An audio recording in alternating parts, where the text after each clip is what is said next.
And good evening, everyone. I'm Erin Burnett. Out front tonight, is America going to war?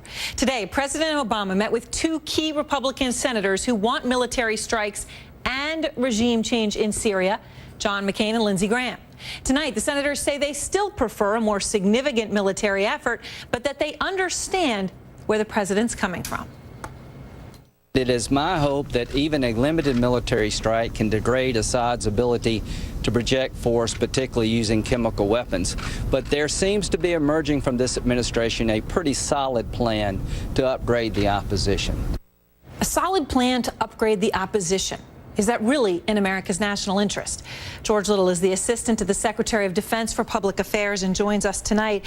And George, you know, obviously we know there are al-Qaeda elements fighting among the rebels in Syria. That's been a big part of the problem. How do you pull one group out from another group? How can the United States be sure that it's not helping the extremists if the United States, as Senator Graham said, quote unquote, upgrades the opposition?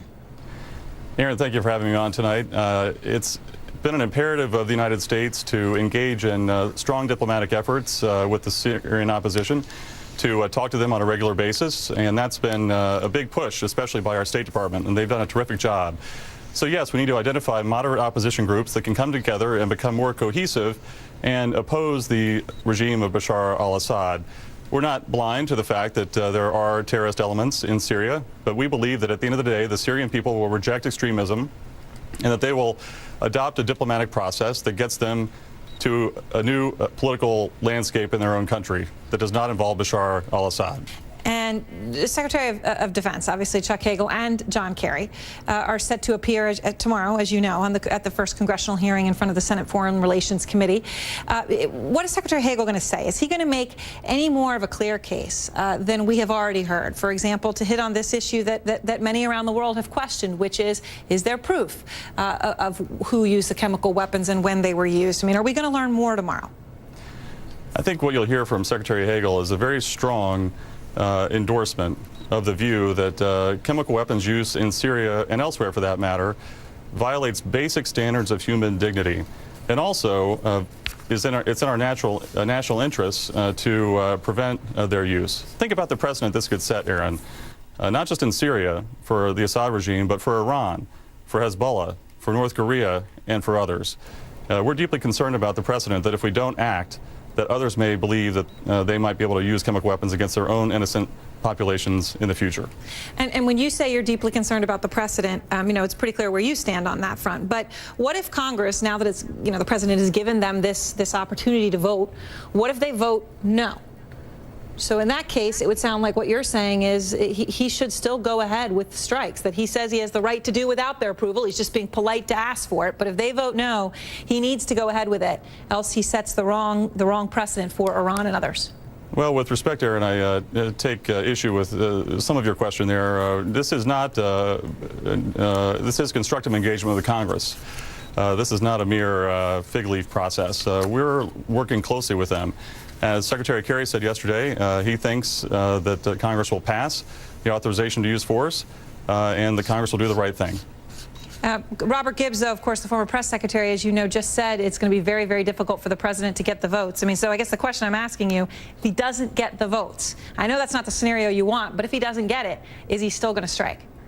We're in a very constructive process right now with the United States Congress. That's our focus. That's where we're engaged. I think it'd be a little bit of a hypothetical right now to discuss what happens if Congress should vote no. But we believe that Congress will do the right thing. Very much to George Little. Appreciate your time. And now I want to bring in Republican Congressman Peter King out front. He sits on both the House Homeland Security Committee and the House Intelligence Committee. Obviously, you just heard George Little. The risk that Congress could vote no. You know, he's saying, look, it's just a hypothetical. Do you agree? I mean, or is there a real danger that Congress could vote no?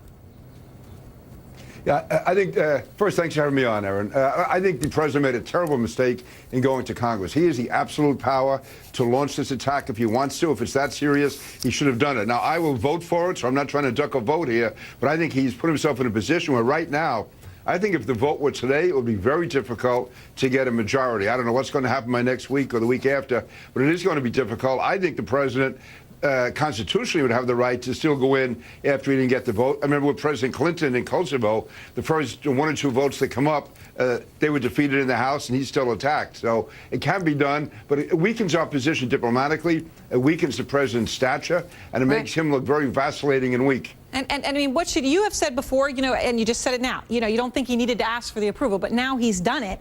I mean, let's just say the vote is no. Should he then go against what Congress said and still strike, or should he do what Congress says, which is not strike? I mean, which makes him look better? I think you should do it. I think you should go ahead and strike.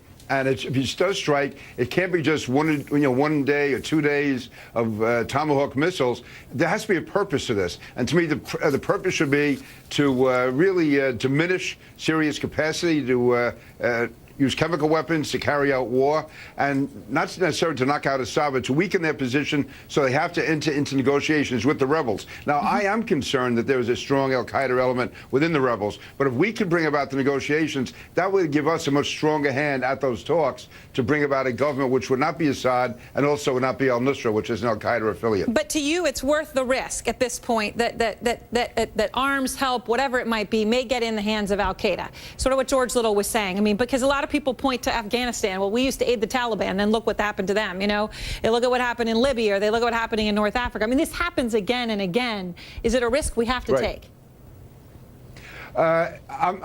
I'm willing to take it this far. As I said, I want negotiations to start, and if we are the ones who bring about the negotiations, that gives us a much stronger hand at those talks to diminish the position of al-Nusra and the al-Qaeda affiliates. But I am not confident that we can keep weapons out of their hands, but I believe that by us playing a major role in getting the talks going, we will have much more control over the al-Qaeda elements in the rebel forces. Now, Congressman King, obviously, you know, you're well aware, being your position on Homeland Security, that the United States has already tightened up domestic security measures ahead of this possible strike, right? What I didn't understand is if there's going to be a vote, why wait until next week? I mean, now it looks like, you know, they're going to be talking about it next Monday. I mean, you could have a vote on September 11th. Obviously, a horrible anniversary for this country. How concerned are you for America's homeland security?